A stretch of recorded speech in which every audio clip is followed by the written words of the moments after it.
Tata Sierra உண்மையிலேயே ஒரு பர்ஃபெக்டான காரா? வாங்க இந்த வீடியோவில் சியராவோட பாசிட்டிவ் சைடு என்ன, நெகட்டிவ் சைடு என்னன்றதை பார்ப்போம். இந்த காரில் நான் பாசிட்டிவாக பார்க்குறது உண்மையிலேயே டிசைனை குறிப்பிடலாம். இதோட ரோட் ப்ரெசன்ஸும் சரி, இதோட டிசைனும் சரி, ரொம்ப ஐ கேட்சியாக இருக்குது அப்படின்னு நான் சொல்லுவேன். ரெண்டாவதாக, இந்த காரை என்னதான் ஒரு ரெட்ரோ டிசைனை தழுவி உருவாக்கியிருந்தாலும் இந்த காலகட்டத்துக்கு தகுந்த மாதிரி ஃபீச்சரிஸ்டிக்காக உருவாக்கியிருக்காங்க அப்படின்னு சொல்லலாம்.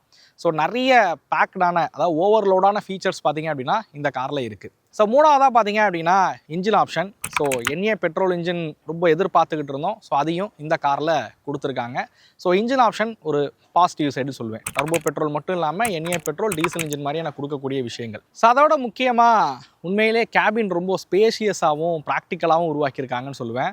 பின்னாடி சீட்டில் 3 பேர் உட்கார அளவுக்கு கம்ஃபர்டபுளாகவும் இருக்குது. ஸோ ஃப்ரண்ட் சீட்டில் அந்த தை சப்போர்ட்லாம் அட்ஜஸ்டபுளாக கொடுத்துருக்கிறது ரொம்ப யூஸபுளாகவே இருக்குது. அதே மாதிரி பூட் ஸ்பேஸ் அதிகமாக இருக்கிற மாதிரி கொடுத்துருக்காங்க. ஸோ இதெல்லாம் இந்த காருக்கு ரொம்பவே பாசிட்டிவான விஷயங்கள் அப்படின்னு சொல்லுவேன். ஸோ இந்த காரில் நான் நெகட்டிவாக நோட் பண்ண விஷயம் என்னன்னு கேட்டிங்கன்னா, முதல் விஷயமே நான் இதை குறிப்பிடுவேன். டாட்டா புதுசாக கார் லான்ச் பண்ணுறதை கொடுக்கக்கூடிய இம்பார்ட்டன்ஸை சர்வீஸ்க்கு கொடுக்க மாட்டேங்கிறாங்களோ அப்படிங்கிற ஒரு பயம் இருந்துக்கிட்டே இருக்குது. இன்னமும் சர்வீஸில் கான்சன்ட்ரேட் பண்ணாங்க அப்படின்னா நல்லா இருந்திருக்கும். டிசைன் ரொம்ப நல்லா பண்ணியிருக்காங்க. ஃபிட் அண்ட் ஃபினிஷ் இன்னும் கொஞ்சம் இம்ப்ரூவ் பண்ணியிருந்தாங்கன்னா இன்னுமே நல்லா இருந்திருக்கும். ஸோ அதே மாதிரி இதில் கிளாஸ் ஏரியா நிறையா கொடுத்துருக்காங்க. ஏசி கூலிங் ஆகிறதுக்கு அதிகமாக டைம் எடுத்துக்குது அப்படின்னு. ஸோ அதையும் ஒரு சின்ன மைனஸாக பார்க்கலாம் அப்படின்னு சொல்லுவேன். ஸோ இதுதான் இந்த காரில் நான் மைனஸாக நோட் பண்ண விஷயம்.